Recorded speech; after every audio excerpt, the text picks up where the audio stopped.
आश्चर्यम अघटत, आश्चर्यम जमा अघटत संयोग हो रहा है, आश्चर्य हुआ, सश्व वह शव, प्रावारकम यानी कि ऊपर की चादर को, अपसार्य हटा करके, न्यायाधीशम अभिवाद्य न्यायाधीश को अभिवादन करके, निवेदितवान निवेदन किया, मान्यवर ही श्रीमान, एतेन आरक्षिण इस आरक्षी के द्वारा, ध्वनि अध्वनि अध्वन शब्द सप्तमी विभक्ति एक वचन, अध्वनि माने रास्ते में मार्ग में, यदुक्तम तद वर्णयामी जो कहा गया उसका वर्णन करता हूँ। आपको समझ आया बच्चे कि वो जो शव था वो वास्तव में शव नहीं था, वो मृत व्यक्ति का शरीर नहीं था, वो एक सजीव व्यक्ति था, जिंदा इंसान था, जो गवाह के रूप में एक मृत व्यक्ति के रूप में वहाँ पर उपस्थित किया गया और वो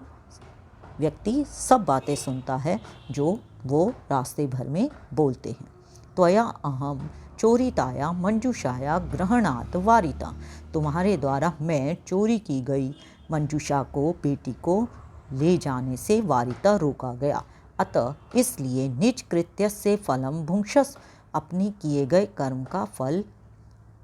भोगो। अस्मिन चौर्याभियोगे, इस चोरी के आरोप में तुम 3 वर्ष के कारागार के दंड को प्राप्त करोगे।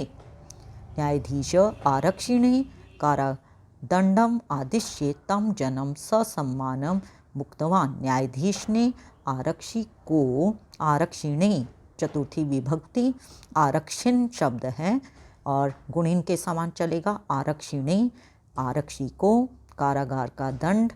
आदेश दे करके, तम जन्म उस व्यक्ति को सम्मान के साथ मुक्त कर दिया, आज़ाद कर दिया। अतएव उच्यते, इसलिए कहा जाता है, दुष्कराण्य जमा अपि, दुष्कराण्यपि कर्माणि मति वैभवशालिना, मति वैभवशाली यानी कि बुद्धिशाली जो लोग हैं वो दुष्कर कार्यों में भी, दुष्कराणि अपि कर्माणि अत्यंत कठिन कर्मों को भी बुद्धिशाली लोग नीति युक्तिम समालंबे, नीति और युक्ति का आश्रय ले करके, नीतिपूर्ण ढंग से उपाय ढूंढ करके, लीला में ही अर्थात हंसी मजाक में ही, प्रकुर्वते उसका समाधान कर देते हैं। यानी कि जो चतुर बुद्धिमान व्यक्ति होते हैं वो अत्यंत कठिन निर्णयों को भी नीति युक्ति, अपनी युक्ति से और अपनी नीतिपूर्ण तरीकों से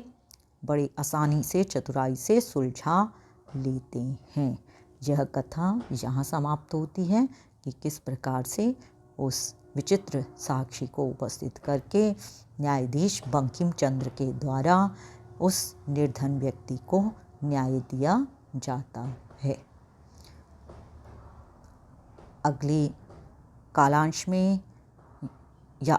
आपको एक और वीडियो भेजी जा रही है जिसके माध्यम से आपको इस पाठ का अभ्यास कार्य